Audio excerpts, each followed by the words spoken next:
rasanya menghadap Allah dan merasakan menghadap Allah. Rasane kopi karo ngerasane kopi, jangan dianggap sama, tidak sama. Setelah kita merasa menghadap Allah, setelah kita merasa menghadap Allah, untuk selanjutnya kita harus sanggup merasakan menghadap Allah. Jadi merasakan menghadap Allah itu seperti halnya kita secara garis besar, secara bahasa itu merasakan rahmat Allah atau merasakan kenikmatan dari Allah ketika Allah sudah menjadikan kita ini merasa menghadap Allah. Jadi merasakan. Rasanya kopi kalau merasakan kopi, ya Bu, jangan sampai keliru.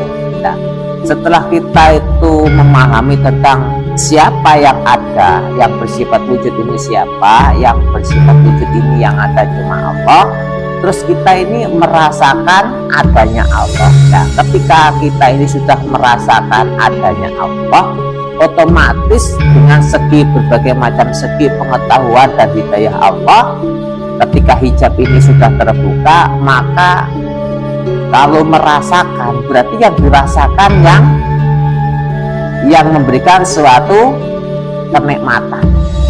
Jadi bukan kenikmatannya yang dirasakan, bukan kenikmatannya yang dirasakan, tapi yang memberikan suatu kenikmatan.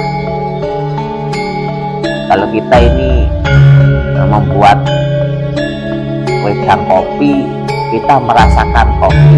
Nah, setelah merasakan kopi, terus merasakan nikmatnya kopi. Lah, pada hakikat daripada merasakan nikmatnya kopi, ini sesungguhnya merasakan kopi. Nah, merasakan kopi. Jangan sampai keliru Bu ya.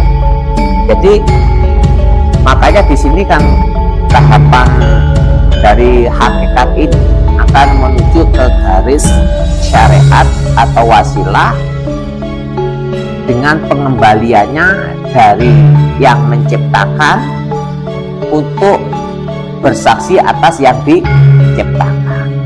Untuk secara kesaksian, pertama kita bersaksi adanya Allah, asyhadu alla ilaha illallah. Selanjutnya kita menyaksikan, diperintahkan menyaksikan atau bersaksi atas adanya ciptaan Allah. Akhirnya lahirlah suatu syahadata ini, asyhadu alla ilaha illallah, kita bersaksi atas adanya Allah, wa asyhadu anna Muhammad Rasulullah, kita bersaksi atas ciptaannya Allah, rahmat Allah yang disitu disebut sebagai Muhammad.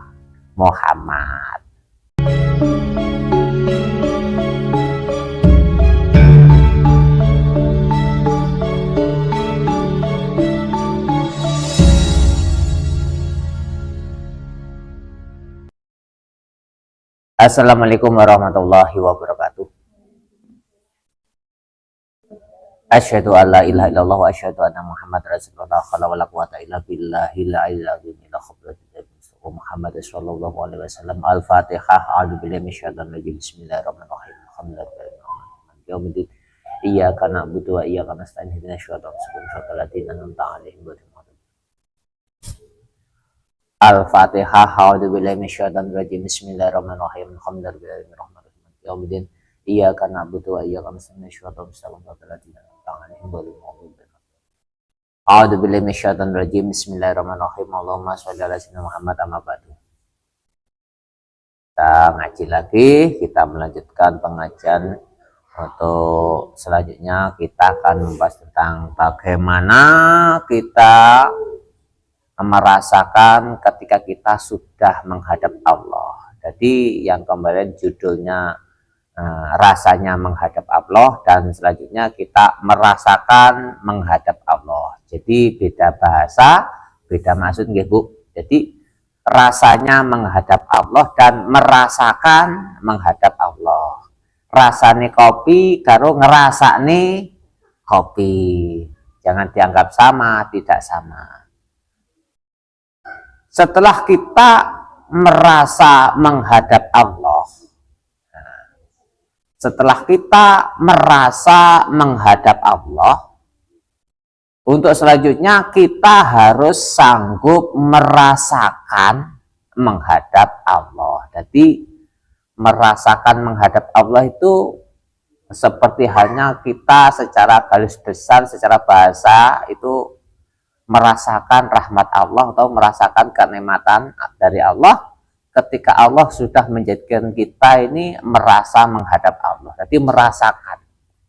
Jadi rasanya kopi kalau merasakan kopi, ya Bu, jangan sampai keliru. Nah, setelah kita itu memahami tentang siapa yang ada, yang bersifat wujud ini siapa, yang bersifat wujud ini yang ada cuma Allah, terus kita ini merasakan adanya Allah. Nah, ketika kita ini sudah merasakan adanya Allah, otomatis dengan segi berbagai macam segi pengetahuan dan hidayah Allah, ketika hijab ini sudah terbuka, maka kalau merasakan berarti yang dirasakan yang memberikan suatu kenikmatan. Jadi bukan kenikmatannya yang dirasakan, bukan kenikmatannya yang dirasakan, tapi yang memberikan suatu kenikmatan. Kalau kita ini membuat wedang kopi, kita merasakan kopi. Nah, setelah merasakan kopi, terus merasakan nikmatnya kopi. Lah, pada hakikat daripada merasakan nikmatnya kopi, ini sesungguhnya merasakan kopi. Nah, merasakan kopinya. Jangan sampai keliru Bu ya. Jadi makanya di sini kan tahapan dari hakikat ini akan menuju ke garis syariat atau wasilah dengan pengembaliannya dari yang menciptakan untuk bersaksi atas yang diciptakan. Untuk secara kesaksian, pertama kita bersaksi adanya Allah, asyhadu alla ilaha illallah. Selanjutnya kita menyaksikan, diperintahkan menyaksikan atau bersaksi atas adanya ciptaan Allah. Akhirnya lahirlah suatu syahadat ini, asyhadu alla ilaha illallah, kita bersaksi atas zatnya Allah, wa asyhadu anna Muhammad Rasulullah, kita bersaksi atas ciptaannya Allah, rahmat Allah yang di situ disebut sebagai Muhammad. Jadi pengertian Muhammad ini ada dua, Nabi Muhammad dan Nur Muhammad. Kedua-duanya termasuk bagian daripada rahmat Allah, shola'ah Allah. Jangan sampai keliru. Ketika kita membahas Nabi Muhammad, maka perjalanan daripada kehidupan kemanusiaan yang terjadi atas Nabi Muhammad sebagai tolak ukur bagaimana kita memahami tentang hadis-hadis yang bersifat dohiriyah. Nah, ketika kita ini memahami tentang Nur Muhammad, kita memahami atau mengetahui tentang rahmat Allah ketika Allah menciptakan Nabi Muhammad dan sebagai cahaya suatu kehidupan untuk menuju jalan lurus mendapatkan ridha Allah. Itu namanya Nur Muhammad. Jadi seluruh ciptaan Allah ini semuanya akan membawa suatu keberkahan atau membawa suatu manfaat atau fadilah. Walaupun apa yang diciptakan Allah di atas bumi ini ngaji adem, ngaji tenang. Yang kemarin kita ngaji wahdatul wujud, kita dari wahdatul wujud kita mengkaji dengan dari yang menciptakan alam semesta, kita turun untuk mengkaji wa asyhadu anna Muhammad Rasulullah. Kita mengkaji tentang bagaimana kita bersaksi atas Nabi Muhammad sebagai utusan Allah. Jadi ngajiku bukan selalu harus menjurus ke Allah enggak. Tapi kita harus mengkaji bagaimana Allah menciptakan manusia atau menciptakan alam semesta sebagai wasilah untuk kita mengenal Allah. Jadi pengkajiannya kan merasakan kopi. Jadi rasanya kopi dengan merasakan kopi itu berbeda. Kalau kita merasakan kopi, otomatis yang dikaji rasanya kopi, bukan kopinya. Jadi merasakan kopi dengan merasakan kopi, rasanya kopi dengan merasakan kopi itu berbeda. Walaupun gunung yang dihasilkan atau tenggang waktu yang dihasilkan atau pencapaian yang dihasilkan itu akan menuju dalam satu titik yang sama. Seperti hanya kita bersaksi atas wujudnya Allah, melihat Allah, maka pada titik utamanya kita akan bersaksi atas satu dalam kesatuan, yaitu adanya Allah dan ciptaan Allah. Seperti halnya kita ini melihat manusia, di sisi daripada wujud daripada manusia adalah adanya yang bersifat ada, Allah Subhanahu wa Ta'ala, dan ketika kita melihat bentuk dan rupa, kita akan bersaksi atas ciptaan Allah, yang di situ Allah memberikan suatu pengertian atau hidayah, pengetahuan bahwasanya Allah menciptakan daripada manusia. Jadi sebenarnya cuma kayak gitu. Kita merasakan kopi. Kita harus berpengalaman yang dinamakan kopi itu seperti apa, dan ciri khas daripada rasa kopi itu seperti apa. Ketika kita merasakan kopi, maka kita harus mengenal rasa pahit atau rasanya kopi. Tapi ketika kita merasakan kopi, pasti yang kita temui ya rasanya kopi dan rasa pahit daripada kopi. Halnya itu sama. Titiknya itu sebenarnya dalam satu titik, itu kita bersaksi dua kesaksian. Yang pertama kita bersaksi adanya Allah dengan kita bersaksi membuka hijab atas adanya wujud yang bersifat ada, yang menjadikan suatu keberadaan daripada bentuk dan rupa, dan kita bersaksi atas bentuk dan rupa sebagai makhluk ciptaan Allah. Nah, sebenarnya letak daripada pengkajian manunggaling kawula marang Gusti ya di sini. Jadi manunggaling kawula marang Gusti ini dari kawula mengenal Allah, dari kawula mengenal Allah, dari ciptaan Allah mengenal Allah. Jadi ketika kita mengenal bentuk dan rupa, maka kita tidak akan pernah ingkar, pasti akan melihat atau menyaksikan keberadaan daripada yang menjadikan bentuk dan rupa ini ada atau kelihatan, yaitu wujudnya. Nah, ini jangan sampai keliru. Jangan sampai keliru. Manunggaling kawula Gusti kayak gini. Jadi dari bentuk dan rupa kita akan melihat adanya wujud. Nah, bentuk dan rupa ditujukan kepada ciptaan Allah sebagai pertolongan dari Allah untuk Allah memberikan suatu pengetahuan bahwa Allah menciptakan manusia, menciptakan binatang, atau menciptakan makhluk-makhluk yang lain. Ya, di sisi lain yang menjadikan bentuk dan rupa ini bisa dipahami, bisa dimengerti, dan di situ memberikan suatu pengertian sebagai kemakhlukannya, maka yang memberikan suatu keterangan adalah wujud. Nah, ini jadi manunggaling kawula marang Gusti, ketika kita mengenal syariat baru mengenal Allah. Paham ya? Jadi manunggaling kawula marang Gusti ku enggak begitu signifikan kok mengkhawatirkan, enggak.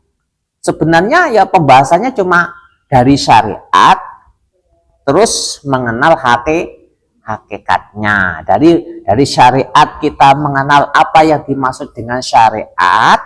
Dari syariat ini kita akan mengenal yang menjadikan suatu syariat. Dari kawula, dari ciptaan Allah menuju atau seakan-akan ini menjadi satu dengan yang bersifat ada, yang bersifat ahad, yang bersifat satu, yaitu Allah. Nah, makanya man arofa nafsahu faqad arofa rabbahu. Nafsahu itu awak-awakan, berbagai macam segi bentuk dan rupa itu namanya awak-awakan. Jadi ketika kita sudah mengenal awak-awakan ciptaan daripada Allah, maka Nah, dari man arafa nafsahu awak-awakan fakot arafa arabahu, maka kamu akan mengetahui apa yang kamu ketahui, wujud daripada yang menjadikan awak-awakan ini bisa dipahami, bisa dimengerti, atau bisa gampang untuk mengetahui ciptaan daripada Allah. Jadi robahu ini makna pangeran, makna Tuhan yang menjadikan awak-awakan. Jadi apa wae sing mbok wasi, apa saja yang sampean pandang, itu pasti yang pertama itu tinggal orangnya. Yang pertama pasti tinggal orangnya. Kita bersaksi mulai mengawali dari syariat ke hakikatnya. Jadi kita mengenal makhluknya Allah, baru mengenal Allah sebagai penciptanya, atau kita mengenal Allah baru mengenal ciptaannya. Lah ini berbeda, bedanya di sini. Jadi bebas. Jadi kalau kita ini mengutip daripada urutan syahadat yang sudah ditentukan, ya kita harus mengenal Allah baru mengenal makhluknya. Jadi kita mengenal wujud yang bersifat ada dan menjadikan atau yang menguasai persifatan daripada yang bersifat ada ini tadi, terus baru mengenal bentuk lan rupa minangka sesuatu hal yang ada karena diciptakan daripada yang bersifat wujud. Jadi asyhadu alla ilaha illallah, kita mengenal Allah, baru wa asyhadu anna Muhammad Rasulullah, kita mengenal rahmat Allah atau mengenal Nabi Muhammad sebagai rahmat Allah yang sebagai petunjuk keberadaan daripada Allah yang maha benar ini tadi, Bu. Nah, terus umumnya secara thalabul ilmi, secara golek ilmu, umumnya dari syariat naik ke torekot baru ke hakikat. Nah, setelah hakikat baru ke makrifat. Setelah makrifat baru ada kesaksian, bahwasanya segala kesaksian yang ada cuma pengetahuan daripada Allah. Allah mengetahui atas Allah, Allah mengetahui atas makhluknya Allah. Ini tingkatan level tertinggi ketika makhluk Allah ini sudah diberi suatu hidayah, pengertian yang sudah dibuka hijabnya oleh Allah Subhanahu wa Ta'ala untuk menghadap Allah, kalau ma'rifatullah ini tadi. Ini Bu ya. Jadi ini judulnya kita bersaksi atas yang menjadikan suatu kesaksian, dan kita menyaksikan atas yang dijadikan. Nah, jadi cara kalimat itu gini loh Bu, yang seperti halnya saya sampaikan tadi. Kita ini merasakan kopi dengan rasanya kopi beda. Jadi rasanya menghadap Allah dan merasakan menghadap Allah. Nah, judulnya kan kayak gitu yang awal tadi kan. Ketika kita merasa menghadap Allah, berarti kita dalam tahapan ruangan atau tempat yang di situ kita bersaksi bahwasanya apa yang kita rasakan adanya Allah, terus merasakan adanya Allah. Berarti di sini kita menikmati dalam hal setelah kita merasa menghadap Allah dan kita menikmati. Nah, jadi kita menikmati, ya Bu ya. Nah, bahasanya itu kan mirip tapi tidak mirip, beda makna. Jadi merasa dengan merasakan itu berbeda. Jadi kita menyaksikan Allah dengan merasa menyaksikan Allah, berbeda. Nah, jadi lahirnya keterangannya ya itu tadi, pembahasan tentang manunggaling kawula marang Gusti yang kita awali tadi dengan kita merasakan. Nah, merasakan ya. Nah, kalau kita ini dari syariat ke hakikatnya kita merasakan ciptaan Allah dan bersaksi atas wujudnya Allah. Jadi kita merasakan kenikmatan ketika kita merasakan adanya Allah, kita merasakan adanya Allah, dan kita bersaksi adanya Allah. Dan pada kenyataannya, kopi rasa pahit itu bukan kopi, ya. Rasa pahit itu bukan kopi. Jadi ketika kita mengetahui kopi itu rasanya pahit, ketika kita merasakan kopi, pasti akan menemukan satu rasa pahit. Nah, maksudnya paham? Iki rata unik iki. Iki bahasa mantek kayak gini. Jadi ini bahasa seperti bahasa perdebatan. Jadi kita ini merasakan dengan merasa itu beda. Kalau merasakan, menikmati. Kalau merasa, ini sudah kesaksian. Kita merasa menghadap Allah. Dan kita merasakan menghadap Allah. Jadi setelah merasa menghadap Allah, baru kita menikmati penghadapan kita atas Allah dengan merasakan. Jadi kayak gini. Jadi ketika kita sudah mengetahui Allah dengan dasar wujud, ya, yang bersifat wujud adalah Allah, tiada yang wujud selain Allah, kita menghadap Allah. Setelah kita menghadap Allah, setelah bersaksi atas yang bersifat wujud cuma Allah, dan saya bersaksi dengan sebenar-benarnya kesaksian bahwasanya yang saya rasakan ini, saya bersaksi merasa menghadap Allah.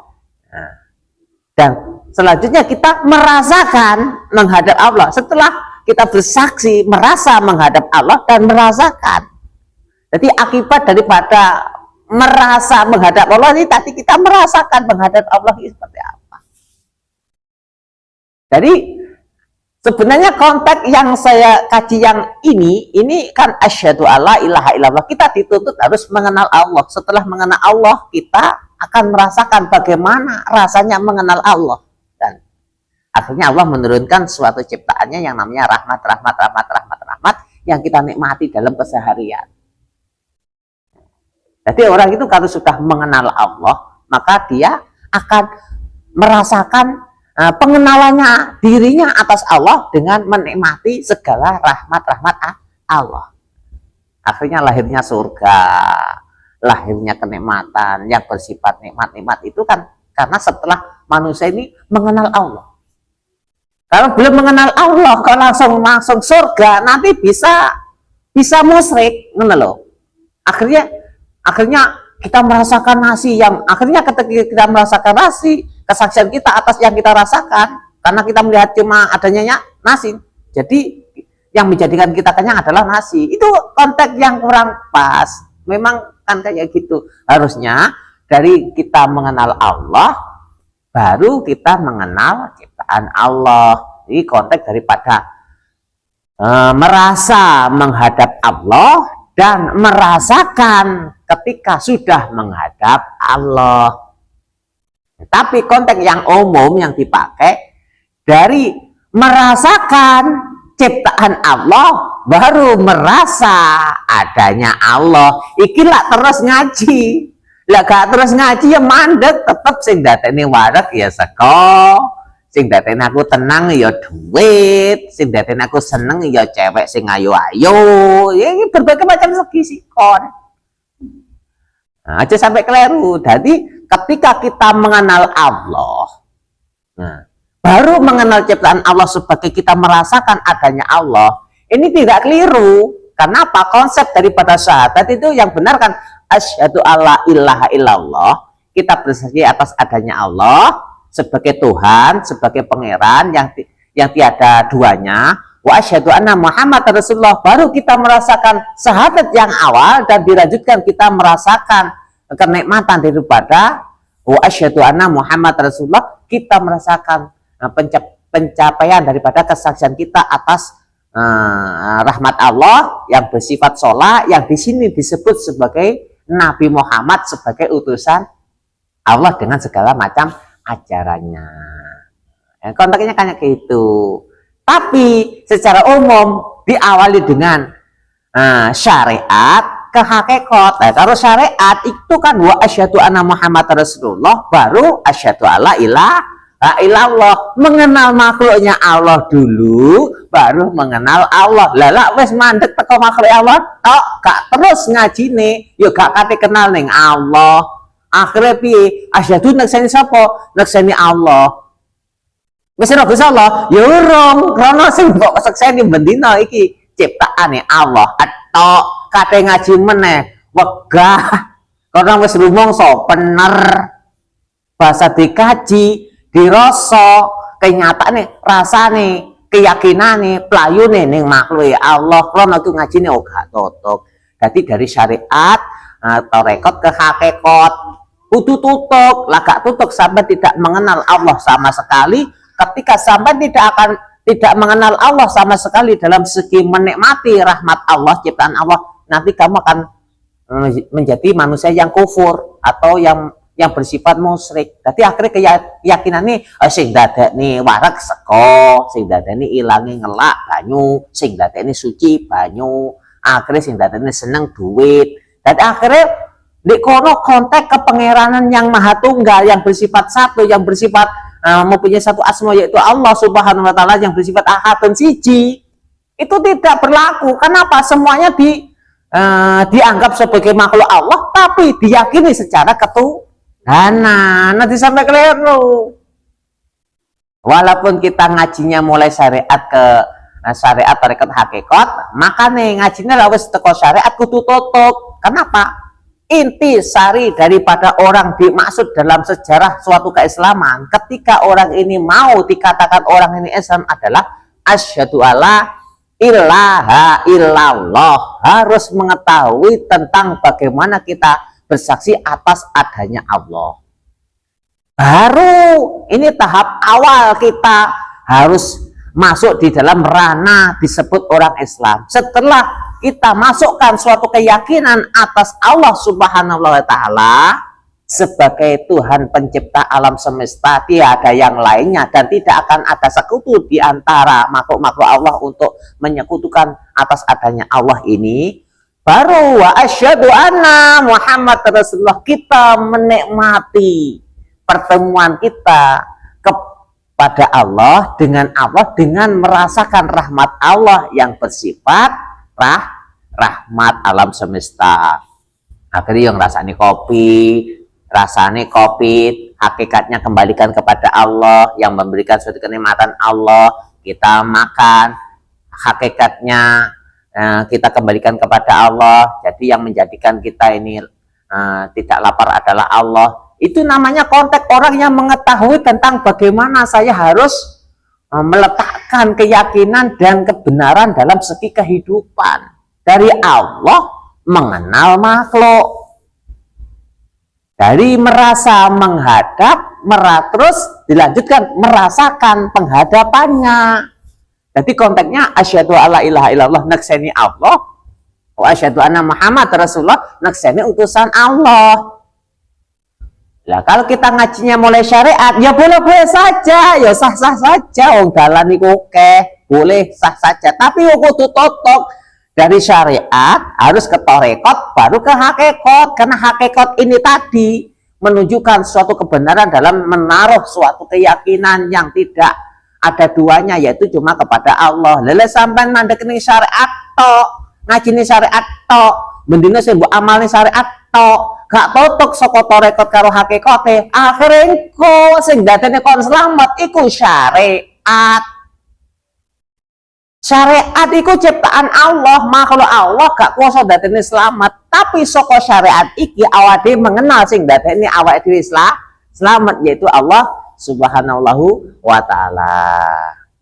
Paham nggih Bu nggih? Muga-muga najan iki atas teko enek acara golek tombo di rumah sakit, muga-muga diparingi keberkahan uripe, ditambahi sabare dan paham dengan keadaan. Muga-muga diberkahi oleh Allah, diridhoi Allah. Wassalamualaikum warahmatullahi wabarakatuh. Assalamualaikum warahmatullahi wabarakatuh.